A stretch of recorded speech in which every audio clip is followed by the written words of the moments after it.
ആ ദിവ്യജലം നാഥ നൽകേണമെനിക്കൊരു പാത്രം.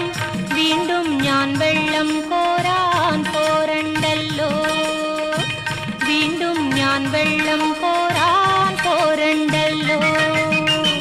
മഹിളെ നീ വീട്ടിൽ പോയി നിൻ കണവനെയും കൊണ്ടുവരൂ നീ, അപ്പോൾ ഞാൻ കോരി വിളമ്പാം ജീവന്റെ ജലം, അപ്പോൾ ഞാൻ കോരി വിളമ്പാം ജീവന്റെ ജലം. ഗുരുവേ നീ കോപിക്കരുതേ, വീട്ടിൽ ഞാൻ എന്തിനു പോകാൻ? ഇല്ലില്ല സത്യമെനിക്കു ഭർത്താവില്ല, ഇല്ലില്ല സത്യമെനിക്കു ഭർത്താവില്ല. നീ ചൊന്നതു സത്യം തന്നെ, കണവന്മാരഞ്ചുണ്ടായി, ഇപ്പോഴുള്ളവനോ നിന്റെ ഭർത്താവല്ല.